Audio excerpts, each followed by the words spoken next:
तो सीएम रेवंत रेड्डी तो हमको बताए कि ऑलरेडी पार्लियामेंट में कांग्रेस के जो लीडर हैं, जो इंट्रोडक्शन ऑफ द बिल के वक़्त जो उन्होंने अपनी अपोजिशन का इजहार किया था, वो जनाब के.सी. वेणुगोपाल थे और उन्होंने उसका जिक्र किया और हमने कहा कि हाँ, हमने सुना उस बात को, मगर हम उनको बताए क्लॉज बाय क्लॉज कैसे वो गलत रहेगा।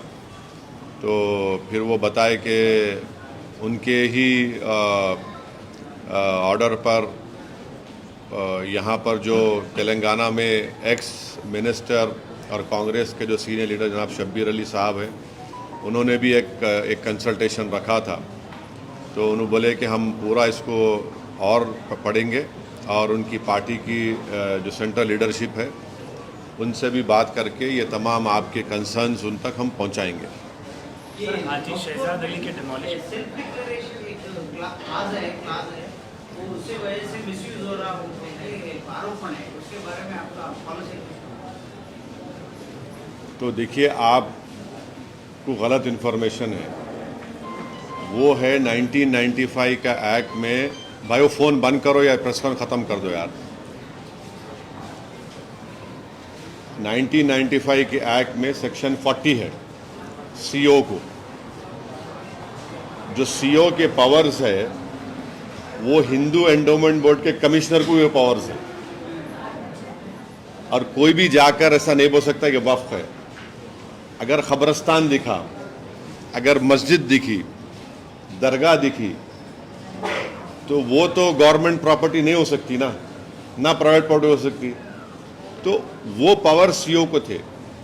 हमारा डिमांड ये है नरेंद्र मोदी सरकार से कि सेक्शन 40 में लास्ट 10 इयर्स में इनको पावर में है ना, वो सेक्शन 40 का अगर एब्यूज हुआ है उसके आप हमको एग्जाम्पल्स दो, या फिर अगर कोई कोर्ट का फैसला है जो सेक्शन 40 के खिलाफ बोले, चाहे सुप्रीम कोर्ट का हो, हाई कोर्ट का हो या वक्फ ट्रिब्यूनल का हो, वो बताओ हमको। आपके लिए कोई डेटा है क्या?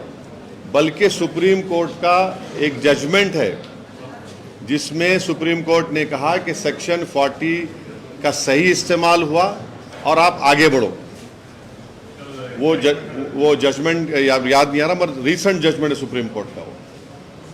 अच्छा, जैसे अभी हम बात कर रहे हैं तो वहीं पर दूसरी तरफ से आरोप ये भी लग रहा है कि वक्त की जो ज़मीन है उसका दूसरे तरीके से भी इस्तेमाल किया जा रहा है। मार्केट्स बनाए जा रहे हैं। क्या बनाए जा रहे हैं? मार्केट बनाया जा रहा है। उससे जो भी रेंट या जो भी पैसा आता है वो मुसलमानों तक या जो गरीब मुसलमान है वहाँ तक पहुँच ही नहीं रहा है, तो उसका दुरुपयोग भी किया जा रहा है, ये आरोप लग रहा है। नहीं, देखिए, आरोप लग रहा है, ये सब चीज़ें हो सकती नहीं हो सकती, मगर सवाल ये है कि इस प्रपोज बिल में सेक्शन 3 एक है जिसमें ये नरेंद्र मोदी की गवर्नमेंट ये बोल रही है कि सेक्शन 3 में अगर किसी वक्फ प्रॉपर्टी पर गवर्नमेंट कब्जा करके बैठी हुई है तो कलेक्टर उसका फैसला करेंगे, और कलेक्टर फैसला करने के बाद उसका रेवेन्यू में रिकॉर्ड चेंज होगा और वक्फ बोर्ड को बोला जाएगा कि आपके वक्फ के रिकॉर्ड से उसको निकाल दो। तो सेक्शन 3(r)(c)(1) कुछ है। तो पहले तो यह है कि कलेक्टर अपने ही केस में जज नहीं हो सकता। ये प्रिंसिपल्स ऑफ नेचुरल जस्टिस के खिलाफ है। आप कलेक्टर को बोल रहे हैं कि तुम अपना ही फैसले का जज बन जाओ, और मैं आपको बोल रहा हूं कि सच्चर कमेटी के चैप्टर 11 में वक्फ प्रॉपर्टीज का जिक्र है। उस चैप्टर में आप 11.5 बॉक्स को पढ़ो जिसमें 6 स्टेट का जिक्र है जहां पर गवर्नमेंट वक्फ प्रॉपर्टीज के ऊपर कब्जा करके बैठी हुई है, जिसमें दिल्ली के 200 प्रॉपर्टीज पर कब्जा करके बैठे हुए हैं। तो अब ये सेक्शन अगर रहेगा तो इसकी वजह से कोई भी कलेक्टर ये बोल देगा कि गवर्नमेंट प्रॉपर्टी है, और कौन सा कलेक्टर गवर्नमेंट के खिलाफ फैसला देगा? बताओ आप, कौन सा कलेक्टर देगा? और तीसरी बात यह है कि सुप्रीम कोर्ट के कई जजमेंट्स है जहां पर सुप्रीम कोर्ट ने कहा कि कलेक्टर और रेवेन्यू किसी को टाइटल बेस्टो नहीं कर सकते। तो अब रेंट का आप बोल रहे ना, यकीनन रेंट बढ़ना चाहिए। तो सच्चर कमेटी में एक रिकमेंडेशन था कि पब्लिक प्रेमिसेस एविक्शन एक्ट वक्फ पे लागू करो, वक्फ बोर्ड पे। आप लागू नहीं कर रहे हैं, आप लागू कर दो ना भाई, उसको दे दो आप। और इसी आपके सवाल से रिलेटेड एक बात है कि जैसा हिंदू एंडोमेंट बोर्ड को समरी इविक्शन पावर्स है, कमिश्नर ऑफ एंडोमेंट को, असिस्टेंट कमिश्नर को, वो स्टेट वक्फ बोर्ड को नहीं है। आप समरी इविक्शन पावर्स दो हमारे को, ताकि एनक्रोचमेंट निकाल सकें, ताकि जो किराया नहीं दे सका उन पे एक्शन ले सकें, या कम किराया दे रहा है। अच्छा, आप किराया नहीं देने की आप बात कर रहे हैं। मेरी एक स्पीच है 2013 की पार्लियामेंट में, जब ये 2013 का बिल आया। आपको मालूम कलकत्ता में एक प्रॉपर्टी है जिसमें कॉन्स्टिट्यूशनल हेड रहे थे, उन्होंने महीने को किराया क्या देते, घर का 150 रुपये। प्राइवेट छोड़ो आप, उन्होंने कॉन्स्टिट्यूशनल हेड है, 150 रुपये किराया देते उन्होंने। अब 150 रुपये, इतना बड़ा घर में रह रहे कलकत्ता में, 150 रुपये किराया कोई है क्या, बोलो आप? इसका जिम्मेदार कौन है? नहीं, एक ये भी आ रहा है कि मस्जिद हो या कब्रिस्तान हो, उनको भी तोड़कर जो है मार्केट या कमर्शियल पर्पस के लिए इस्तेमाल किया जा रहा है, और वो कमर्शियल नहीं, ये तो आप गलत बोल रहे हैं। ये तो सेक्शन 3 में government, Modi government Waqf by user को खत्म करना चाह रही है। अब वक्फ बाय यूजर का मतलब क्या है?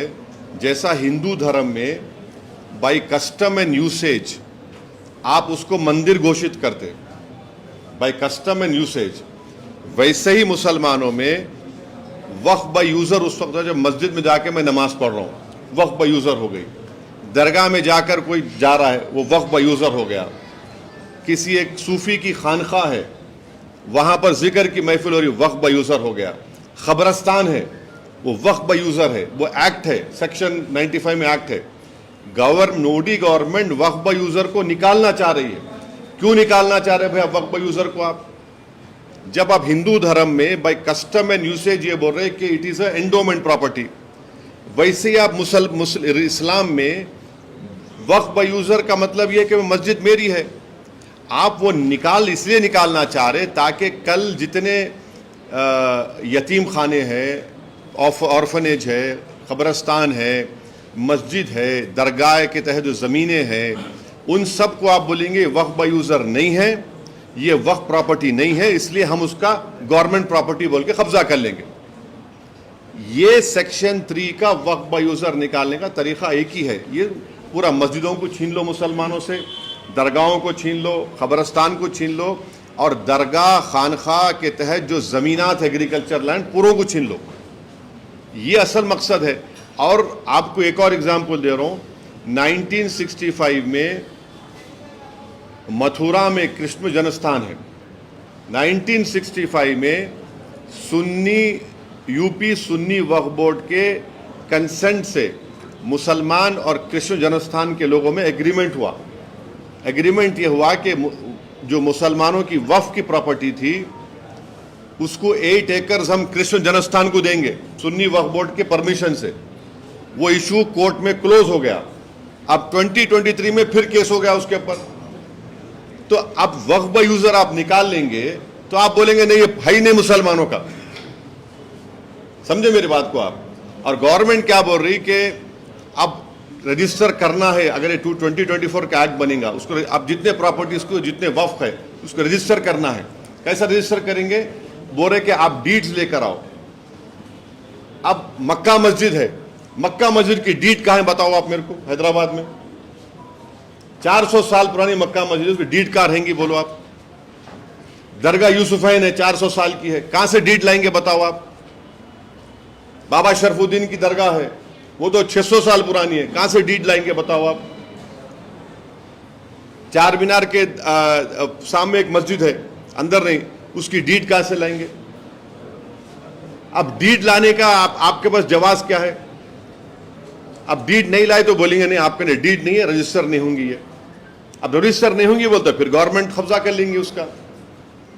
हिंदू धर्म में कस्टम एंड यूसेज की बुनियाद पर होता पूरा। और एक बात समझिए आप लोग, देश को भी समझने की जरूरत है, खास तौर से हमारे हिंदू धर्म के भाई बहनों को, कि वक्फ प्रॉपर्टी पब्लिक प्रॉपर्टी नहीं है, प्राइवेट प्रॉपर्टी है। गवर्नमेंट नहीं दी हमको, ये हमारे मुसलमान वक्फ कर दिए, जैसा बोलते ना दान दिए, दान दे दिए उसको। वो प्राइवेट प्रॉपर्टी है, पब्लिक प्रॉपर्टी नहीं है वो। आप पब्लिक प्रॉपर्टी कैसे ट्रीट कर रहे हो उसको? प्राइवेट प्रॉपर्टी है वो। ठीक है, आप रेगुलेट करिए, मदद करिए। और ये जो गवर्नमेंट बोल रही ना, हिंदू एंडोमेंट बोर्ड को, हर हिंदू एंडोमेंट बोर्ड को ग्रांट मिलता, जैसे आंध्र प्रदेश में शायद 500 करोड़ रुपए दिए। यहां वक्फ बोर्ड को क्या ग्रांट दे रहे बताओ? पूरे इंडिया में 32 वक्फ बोर्ड्स है। कौन सी स्टेट गवर्नमेंट वक्फ बोर्ड को ग्रांट दी बताओ? आप एक पैसे का ग्रांट नहीं देते, आप ग्रांट ही नहीं है।